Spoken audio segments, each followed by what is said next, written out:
Hello നമസ്കാരം. സച്ചിയുടെയും രേവതിയുടെയും ഏറ്റവും പുതിയ പ്രമോ വിശേഷത്തിലേക്ക് എല്ലാവർക്കും സ്വാഗതം. അങ്ങനെ രേവതി കിച്ചണിൽ കയറിയിട്ട് ഭക്ഷണമൊക്കെ വെക്കാൻ വേണ്ടിയിട്ട് അരിയും പാത്രത്തിൽ ഇങ്ങനെ അരി എടുക്കുന്ന സമയത്താണ് ചന്ദ്ര ഓടി വന്നിട്ട് രേവതിനെ വിലക്കുന്നത്. എന്നിട്ട് പറയുന്നുണ്ട്, ഇത് അന്നലക്ഷ്മി വാഴുന്ന ഇടാണ്, നീ ഇതിൽ തൊട്ടു പോകരുത്, കണ്ടില്ലേ നീ തൊട്ട് തുടങ്ങിയപ്പോൾ തന്നെ അരിയൊക്കെ കഴിഞ്ഞു തുടങ്ങി എന്ന് പറയുന്നുണ്ട്. പാത്രത്തിൽ അരി കുറച്ച് കുറവായിരുന്നു, ഏറ്റവും അടിയിൽ എത്തിയിട്ടുണ്ടായിരുന്നു.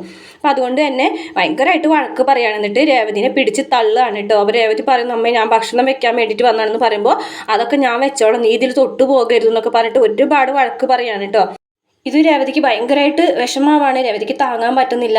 പക്ഷേ ഇതൊക്കെ രവീന്ദ്രൻ കേട്ട് നിൽക്കുന്നുണ്ട് കേട്ടോ. അപ്പോൾ രവീന്ദ്രൻ വന്നു കണ്ടിട്ട് ചന്ദ്രൻ ഒരുപാട് വഴക്കൊക്കെ പറയുന്നുണ്ട്. പക്ഷേ ചന്ദ്ര പറയുന്നുണ്ട്, നിങ്ങൾക്കതൊന്നും പറഞ്ഞാൽ മനസ്സിലാവില്ല, ഇതുവരെ നമ്മളെ വീട്ടിൽ അരി തീർന്നിട്ടില്ല, ഇപ്പം അരിയും തീർന്നു എന്നൊക്കെ പറയുമ്പോൾ, എടി നമ്മ രണ്ടുപേരും നാട്ടിൽ പോയിരുന്നു, സച്ചിൻ രേവതിയും അമ്മയുടെ നാട്ടിലേക്കും പോയി, പിന്നെ സുധിയും ശ്രീയും അല്ലേ അവർ പുറത്തുനിന്നല്ലേ ഭക്ഷണം കഴിച്ചിരുന്നത്, അതുകൊണ്ട് നമ്മൾ വാങ്ങിച്ചു വെക്കാൻ അരി വാങ്ങിച്ചു വെക്കാൻ പറ്റിയില്ല ഈ ഒരു സമയത്ത്, അതുകൊണ്ടാണ് അരി തീർന്നത്, അല്ലാണ്ട് രേവതി കാരനല്ല എന്നൊക്കെ പറയുന്നുണ്ട്. പക്ഷെ അത് ചന്ദ്രയ്ക്ക് അത് മനസ്സിലാവുന്നില്ല കേട്ടോ. ചന്ദ്ര വീണ്ടും കിച്ചണിലേക്ക് ചെല്ലുന്ന രേവതി അടിച്ചു ഓടിപ്പിക്കുന്നൊക്കെ ഉണ്ട്.